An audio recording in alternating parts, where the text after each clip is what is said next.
Hedgerowshire Limited Broadcasting Mega-Corp.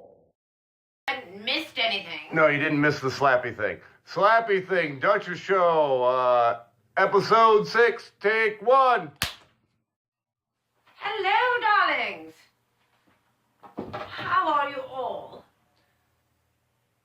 I would just like to get you caught up on things, as I always do at the beginning of the show. It's sort of like current events of Hedgerowshire.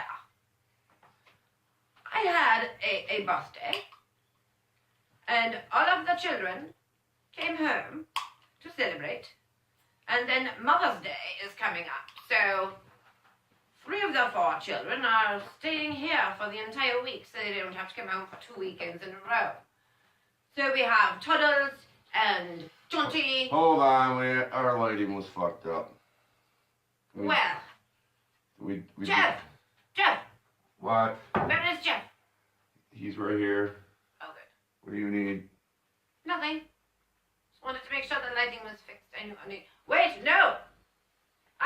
Jeff just noticed something else. He just pointed it out. And I would have to agree with Jeff. Good call, Jeff. Thanks, Jeff.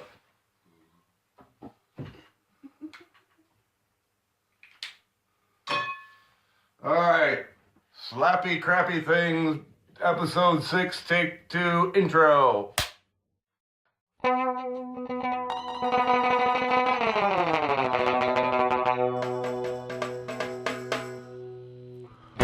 Duchess Show. Maybe it's just some sort of a sweat thing. Starring The forces that are real heavy through the jowl. the Duchess of Hedgerowshire. This person told me a bitch. There is a U in cut. And I turn around. The Duchess Show is filmed before a well-behaved studio audience. Old Pete and into the Georgian rain. Like there was a 6-step for a top of oil on top of the belt on his head. If that me to turn into Godzilla. And I'm singing along and dancing in my chair. Oh, Mickey, just as lucky to my name, Mickey. I was just drinking heavily. It's almost 11 morning now. Hello, darlings. As you know, I like to start out every episode with the current events from the Duchy. So, first off, I had a birthday, and all of the children came home to celebrate, and we all had cake and presents. And with Mother's Day also coming up, 3 of the 4 children have decided to stay here for the week. So, Toddles and Jaunty and Aunt Margerie have been lounging about, and I stocked up the refrigerator with popsicles. And they were like, well, we don't really like them anymore. And I was like, what? When did this happen? When did you stop liking popsicles? God, have I not been paying attention to my own children? Anyway, I guess we can give them away at some other event. We can invite some children over and hand out the popsicles. But they said, we like these things now, Mom. These cocktails in a bag, and then they got me one, so I was like, well, yes, I suppose. Those are quite a bit tastier than popsicles. We should try giving these to the children instead of popsicles from now on. So, yes, I'm just going to stop by. And the Duke gave me a wonderful gift for my birthday. I am going to Briarfest in July. I received a 3-day ticket package from the Duke for my birthday, so I'm off to little model horse land, and I'm going to go buy some custom-made tack from Infinity Briar. So, I'm greatly looking forward to that. You would never know that I have these sort of obsessions in my life, but model horse customizing happens to be one of them. Of course, I would bore you with the details, but yes, and Mother's Day is coming up, and all I really want is a nice big vase of peonies to put in my room. That's all I really want, but we'll see if any of the children will get me a nice big vase of peonies. One year, Ginger Bits went out and raided someone's peony bed and then came home with a huge armful of peonies. I was so happy. He was such a brave child at the time. He went out on his bike in the night, raided the peony bed all on his own. showed quite a bit of initiative, if you ask me, and probably has a lot to do with the fact why he became a banker.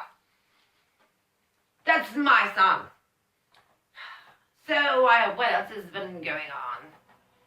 Well, I guess I should catch you up with the Game of Thrones thing. Here's what happened. The Duke lately has been consoling me because of my grave disappointment over what has happened in the show, and now I'm so sad that things didn't work out the way I wanted them to. He came to me and he said, "Well, Georgina, I warned you about this. I told you not to get your hopes up. I said, why are people calling this good? They all know that shit is coming, and why do they keep on calling it good when they know it's going to be shit?" And I was like, well, you're absolutely right, darling. I remember you clearly saying that weeks before the first episode. And now you've been proven totally correct. And I am broken-hearted over what has happened. And so he says, well, what do you think is going to happen next, Georgina? So I said, well, now that Westeros has Starbucks coffee and apparently nuclear strength harpoon type weapons, Daenerys is very angry that they cheated because the rules were supposed to be just like for Society for Creative Anachronisms. It was supposed to be medieval, nothing past the invention of gunpowder.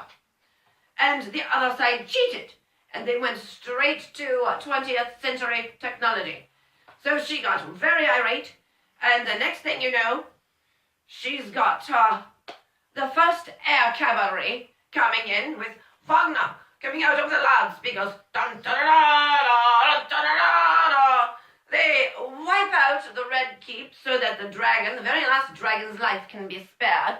Afterwards, they all go out surfing with Lieutenant Kilgore, and they bring a band out on the beach, probably like the Chili Peppers or something, so everybody else can dance. And that's how it's going to end. I can totally see it. I think it makes complete sense with the direction the show has taken. So it would really subvert my expectations and probably the expectations of everyone else watching if that was to happen. So let's just see. Let's just see if they can do that for us. It would be spectacular. It would be great battle scenes with lots of explosions, and they really seem to go in for that these days. So I don't see why we can't have it. The Duchess Show is brought to you by the United Biscuit Company, the makers of Twiglets, and Classic Tipton Sales, and Ona Bloodstock Agency.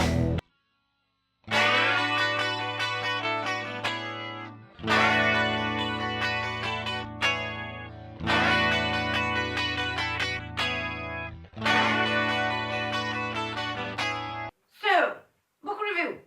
I always put the book right next to me on the chair, but somehow I always manage to knock it on the floor with my butt. So, I'm going to very gracefully lean over, pick it up, make sure it's facing the right way, and then I'm going to go Jitterbug Perfume by Tom Robbins. Jitterbug Perfume by Tom Robbins. That is our book for this week. And I don't know if you're familiar with Mr. Robbins, but he has a rather unique style of storytelling.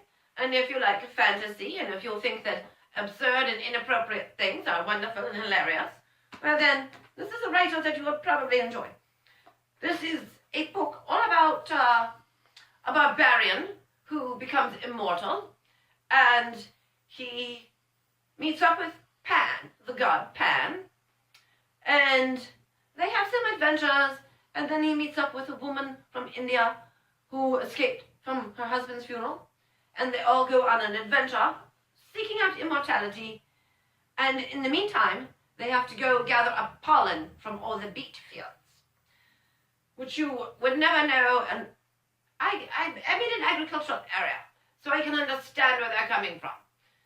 But they're going to use that to make the immortality perfume.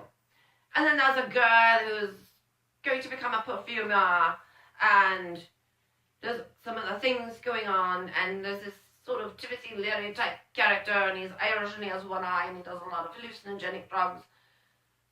For no apparent reason, it doesn't really have anything to do with Pan and the Barbarian and the Immortal. I think now is a great time to tell the story of Aunt Margerie's tin. This is the tin. Unfortunately, I forgot to get to make a photo of Aunt Margerie, but we'll flash it up on the screen later during editing. I know we can do these sorts of things. I don't do it personally, but I've seen how it's done, and things flash up on the screen, and it's like, oh, that makes everything so much better. I like that so much. So that's probably what we're going to do.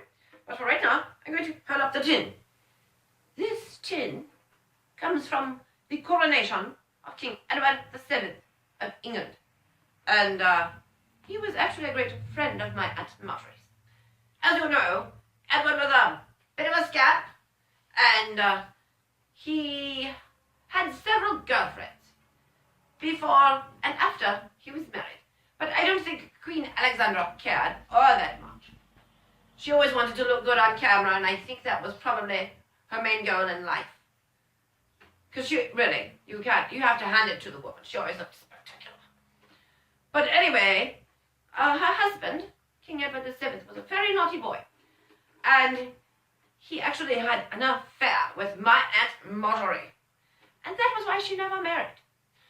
She did one time, however, get drunk and drive her car through the window of the pub in town. So that happened, and she had the affair with Edward VII, and this tin was sent to her by someone who was trying to blackmail her. It was their way of saying, I know that you had the affair with Edward VII, and I'm going to talk if you don't do what I say. So that was when Aunt Margerie pretended to be drunk and ran her car right into his bar and said, what are you going to do about that? Still going to blackmail me? I don't think so, because I can drive my car through your pub any day now. Don't get started with me. So that's probably what happened. I do have some memories of Aunt Margerie. She was very tiny, and she had arms that were like this big around. But she was 80-something, but she gave me a lot of nice things. She had a lot of nice jewelry and tins to keep things in. These are very old family documents. Love letters.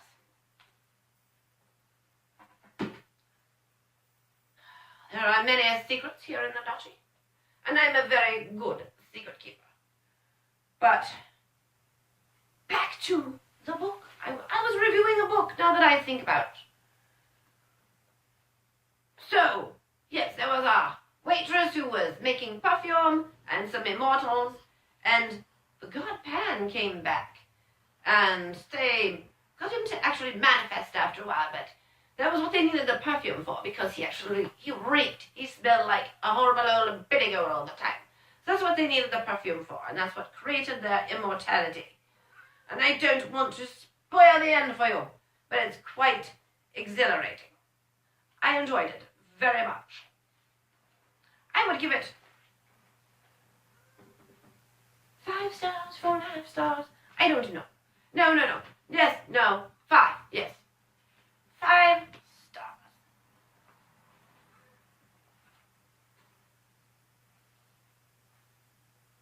The reason I was thinking about this book is because on Saturday night, all the children were home, and I went sneaking off to my boudoir so that I could be alone and not have them jabbering at me all the time about all their silly things. And I found a live auction online. And there was this gentleman. He was a southern gentleman, I believe. And he was auctioning off some things, some items. And he had one little statue, it was a figurine. It was a reproduction of La Pieta.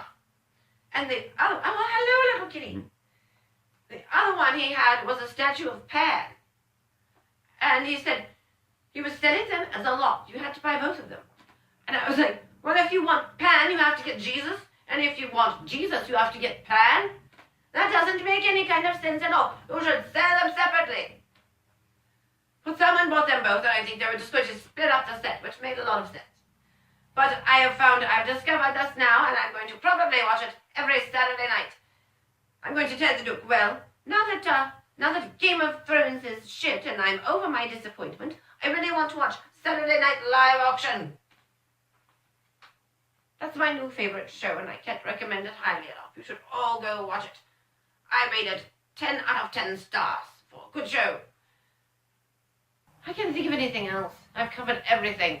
A book, Game of Thrones, my birthday, Mother's Day, the Kentucky Derby. Good God, I almost forgot. Here's the thing. Now, you know that I'm a big fan of European-style horse racing, and I love the Breeders' Cup, all the turf races. So when the Kentucky Derby was coming on, I knew it was going to come on, but I had to go to run some errands and pick up a few things for the Duke that he needed to make him happy.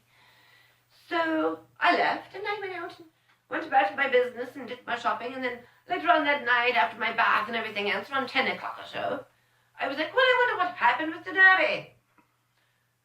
The strangest thing, there was a clear winner. I don't know how many of you know anything about horse racing, but the Derby track was in a sloppy condition on Saturday. It was wet and muddy and very gross. And at the end of the race, there was one horse who wasn't entirely covered with mud, and they said he wasn't the winner. I find that completely irrational. It goes against everything that horse people know. But I would assume that's why they did it with the Kentucky Derby, because it's a very big civilians race. So you can't expect football fans to know that. They're not going to realize that the clean horse is the winner. They only understand moving the ball and getting points and goalpost things. That's what they know about. They're not qualified to know if some horse should be disqualified or not. But I thought it was exceedingly odd, and it looked like a rather desperate attempt to create history where it wasn't really needed. There's already enough drama in horse racing. Let's not create unnecessary drama. This is not Harry Potter. This is horse racing. And that's my opinion on sports this week. Our lighting is fucked up. Well, Jeff, What? where is Jeff? He's right here. Nothing. Wanted to make sure that I... Wait, no! I noticed, Jeff just noticed something else. He just pointed it out. And I would have to agree with Jeff. Good call, Jeff. Thanks, Jeff.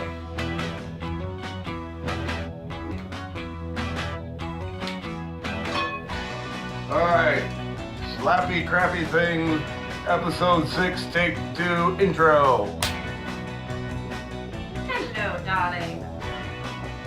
As you know, I like to start out every episode with giving you the current events from the... I recently had a birthday, and all of the children Look, came out. I hate to do this to you, but some idiot was running a tractor out there. He probably talked over you. We should get on the phone with the farm management and tell them to park the tractors. And not go running by the castle right now. The lawn care can wait. Okay, ready? Yes. Take 3. This has been a Hedgerowshire Limited Broadcasting Mega-Corp production.